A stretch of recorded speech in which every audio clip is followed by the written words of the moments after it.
बिस्मिल्लाहिर्रहमानिर्रहीम। अस्सलाम वालेकुम dear students, welcome to APSACS online support programme 2020 for mathematics class 5। I am Abdul Qayyum from army public school Dera Nawab Sahib cantt. In this video lecture we will study chapter number 12, that is angles, lesson number 1, that is angles on a straight line. Objectives of the lesson: at the end of this lesson, students will be able to define an angle, measure the angle using a protractor, identifying the adjacent angles, identifying the perpendicular to a straight line, state the sum of angles on a straight line as 180, and find unknown angles on a straight line. Angles. We have learned about angles. An angle is formed when two straight lines meet at a point. अगर हम angle की बात करें तो angle जो है जब भी दो स्ट्रेट लाइन किसी एक पॉइंट पे ज्वाइन करेंगी, मीट करेंगी, तो एंगल बनेगा। जैसे यहाँ ये डायग्राम में आपको नज़र आ रहा है, एक स्ट्रेट लाइन BC है, ये एक स्ट्रेट लाइन है, और दूसरी ये AB एक स्ट्रेट लाइन है। अगर ये दोनों स्ट्रेट लाइन किसी भी एक कॉमन पॉइंट पे ज्वाइन करती हैं, मीट करती हैं, तो एंगल बनता है। And the point is known as vertex, और उस पॉइंट को हम क्या कहते हैं कि वो वर्टेक्स है। The marked angle can be labelled as angle ABC, angle CBA और एंगल X। ये एंगल का जो नेम है, इसकी जो नोटेशन है, इसको आपने कैसे राइट करना है, तो इसके लिए आप ABC भी यूज़ कर सकते हैं, CBA भी यूज़ कर सकते हैं, और सिंपली एंगल X भी आप यूज़ कर सकते हैं। इसमें जो मेन कंसेप्ट है वो ये है कि जो वर्टेक्स होता है उसे आपने सेंटर में रखना होता है। अगर आप राइट कर रहे हैं एंगल्स को, तो जो वर्टेक्स होता है, जो कॉमन पॉइंट होता है, उसे हमेशा सेंटर में राइट करते हैं। जैसे ये इसका वर्टेक्स जो है वो B है, तो चाहे आप ABC राइट करें या CBA, तो दोनों केसेस में जो B है वो सेंटर पे आएगा। इसे हम यूँ नहीं राइट कर सकते ACB, ये रॉन्ग होगी, ये नोटेशन जो है ये रॉन्ग है, ACB।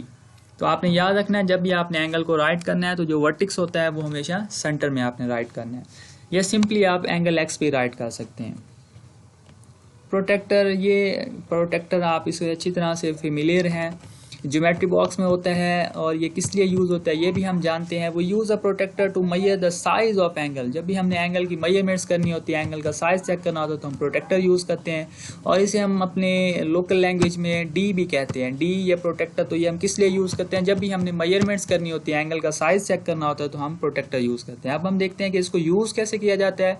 तो इसके लिए सबसे पहले आपने इसकी प्रॉपर्टीज़, इसकी कैरेक्टरिस्टिक्स को समझना है। इसमें दो तरह के स्केल होते हैं, एक इनर स्केल होता है और एक आपके पास ये आउटर स्केल होता है। इस पे दो तरह की रीडिंग होती है कि ये देखें, ये अंदर की तरफ से रीडिंग है 0, 10, 20, 30 अप टू 180 तक, और दूसरा एक आउटर साइड पे रीडिंग होती है और ये भी 180 तक होती है। तो यहाँ दो तरह के स्केल होते हैं, एक इनर स्केल होता है और एक आउटर स्केल होता है। उसके बाद ये जो स्ट्रेट लाइन है, इसे बेस लाइन या जीरो लाइन कहते हैं, और ये जो हमारे पास ये पॉइंट है, इसे हम सेंटर कहते हैं या mid point of the protractor कहा जाता है। ये प्रॉपर्टीज़ आपको पता होनी चाहिए, इन्हीं को यूज़ करते हुए हम मेजरमेंट्स करेंगे। अगर आपको पता होगा कि इनर स्केल क्या है, बेस लाइन क्या है, सेंटर क्या है, आउटर स्केल क्या है, तो आप करेक्ट वे में जो है वो मेजरमेंट्स कर सकते हैं। तो आइए अब हम देखते हैं कि मेजर कैसे किया जाता है with the help of protractor. तो इसका जो फर्स्ट रूल है वो ये है कि place the mid point of the protractor on the vertex of the angle. जो मिड पॉइंट है, जो सेंटर है प्रोटेक्टर का, उसे आपने वर्टेक्स ऑफ द एंगल उसके ऊपर प्लेस करना है, उसे कंसाइड करना चाहिए। जो मिड पॉइंट है और जो वर्टेक्स ऑफ द एंगल है, ये दोनों क्या करने चाहिए, कंसाइड करने चाहिए। जैसे यहाँ देखिए, ये हमारे पास एक एंगल है और इसका ये वर्टेक्स है, और ये इसका मिड पॉइंट है, सेंटर ऑफ द प्रोटेक्टर। ये दोनों कंसाइड करने चाहिए, एक दूसरे के ऊपर आने चाहिए बिल्कुल।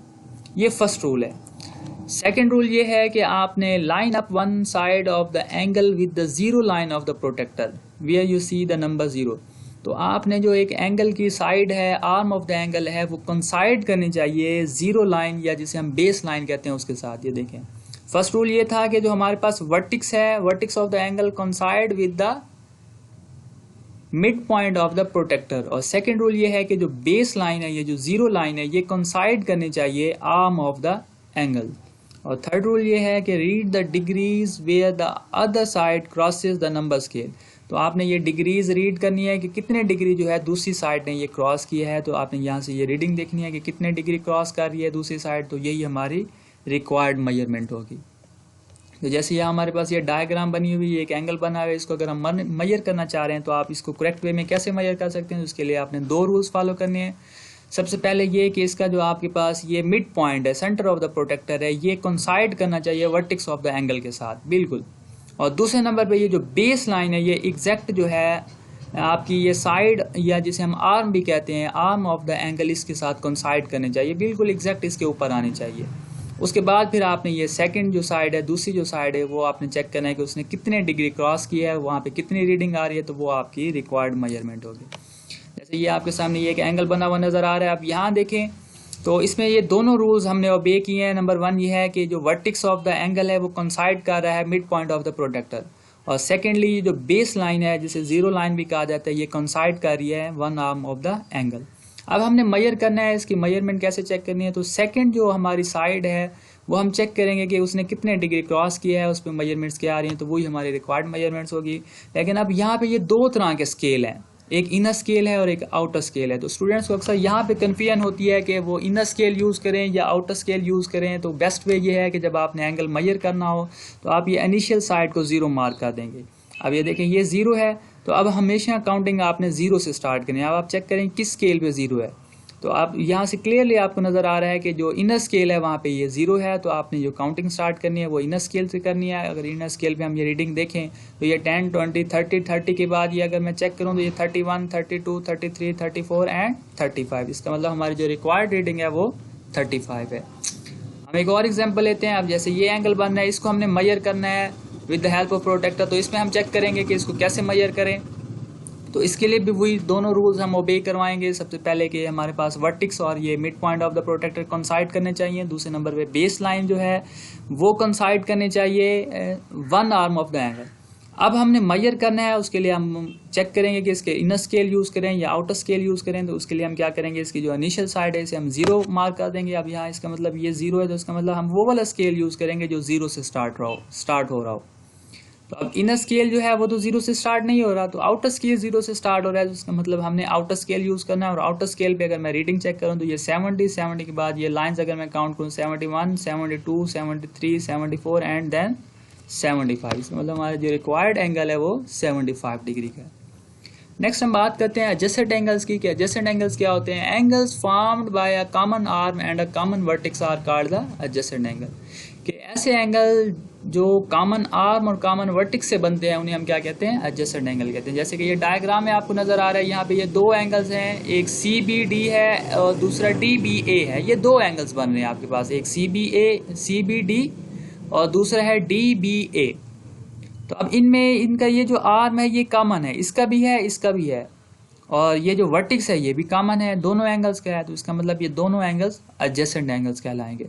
अगर हम डेली लाइफ में बात करें तो बहुत सी ऐसी एग्जांपल्स हैं डेली लाइफ में जहाँ पे एडजेसेंट एंगल्स को ऑब्जर्व किया जा सकता है। जैसे यहाँ पे ये आपके सामने पिज़्ज़ा है, इसके अगर हम पीसीज बनाएं तो यहाँ पे आप ऑब्जर्व कर सकते हैं कि यहाँ पे ये एडजेसेंट एंगल्स बनते हैं। और इसी तरह ये माल्टा है, अगर हम माल्टा के लेयर्स को ऑब्जर्व करें तो यहाँ पे भी ये एडजेसेंट एंगल्स बनते हैं। जैसे ये देखें ये मार्क किया हुआ है, तो ये आपके सामने एडजेसेंट एंगल की एग्जांपल्स हैं। एडजेसेंट एंगल को इस तरह भी हम डिफाइन कर सकते हैं कि angles that share an arm, कि एंगल्स जो आर्म को शेयर करें। सेम वही कंसेप्ट है कि जब वो आर्म को शेयर करेंगे तो उनका आर्म कॉमन हो जाएगा, और वर्टेक्स ऑलरेडी उनका कॉमन होता है, तो उसमें भी हम क्या कहते हैं कि वो एडजेसेंट एंगल्स हैं। जैसे एग्जांपल्स हैं, ये एंगल 1, 2, 3 है, तो अब इसमें 1 और 2 जो है ये एडजेसेंट एंगल है, और इसी तरह 2 और 3 are also examples of adjacent angle. जैसे ये फिगर है, इस डायग्राम में अगर चेक करें तो ये CBE and EBD are the examples of adjacent angle. इसी तरह अगर ये मैं बात करूं EBD की एंड DBA की, तो ये भी एडजेसेंट एंगल्स हैं। डेली लाइफ में और भी बहुत सारी एग्जांपल है जहां हम ऑब्जर्व कर सकते हैं कि एडजेसेंट एंगल्स जो हैं वो बन रहे हैं। जैसे ये फुटबॉल है, फुटबॉल की ये लेयर्स हैं डिफरेंट कलर की, तो ये लेयर्स जो हैं ये भी आपस में एडजेसेंट एंगल्स बना रही है, यहाँ देखें। और इसी तरह अगर मैं ये क्लॉक की बात करूँ तो क्लॉक की जो नीडल्स होती हैं वो भी एडजेसेंट एंगल्स बनाती हैं। इस तरह ये बुक का पेज जो है ये भी यहाँ पे भी एडजेसेंट एंगल ऑब्जर्व किए जा सकते हैं। इसी तरह अगर मैं लीफ में चेक करूँ, लीफ में जो वेन्स टाइप नज़र आती है आपको, अगर आप कभी ऑब्जर्व करें तो वहाँ पे भी जो पैटर्न है वहाँ पे भी एडजेसेंट एंगल ऑब्जर्व किए जा सकते हैं। इस तरह ये भी आपके सामने एक एग्जांपल है एडजेसेंट एंगल्स की। अच्छा, यहाँ पे एक क्वेश्चन है कि ये आपके सामने डायग्राम है और यहाँ पे 3 एंगल्स बन रहे हैं A, B and C। Is A and C are adjacent angles, क्या यहाँ पे जो ए और सी है एडजेसेंट एंगल्स हैं या नहीं है। तो इसके लिए हम क्या करेंगे, उसकी डेफिनेशन को सेटिस्फाई करवाएंगे कि एडजेसेंट एंगल्स वो होते हैं जिनका वर्टेक्स कॉमन होता है और उनका आर्म जो है वो कॉमन होता है। अगर मैं चेक करूं तो ये जो ए एंगल है और ये सी एंगल है, इनका वर्टेक्स तो कॉमन आ रहा है, ये वर्टेक्स कॉमन आ रहा है, लेकिन इसका आर्म ये है, इसका आर्म ये, मतलब इनका आर्म कॉमन नहीं आ रहा है। इसका मतलब A and C are not adjacent angles. लेकिन अगर मैं बी और ए एंगल्स की बात करता हूँ तो ए और बी जो है वो एडजेसेंट एंगल्स हैं, क्योंकि इनका वर्टेक्स भी कॉमन है और इनका ये आर्म भी कॉमन आ रहा है। और इसी तरह अगर मैं बी और सी की बात करूँ तो यहाँ बी और सी भी एडजेसेंट एंगल्स है, क्योंकि यहाँ इनका जो वर्टेक्स है वो भी कॉमन आ रहा है और इनका ये जो आर्म है वो भी कॉमन आ रहा है।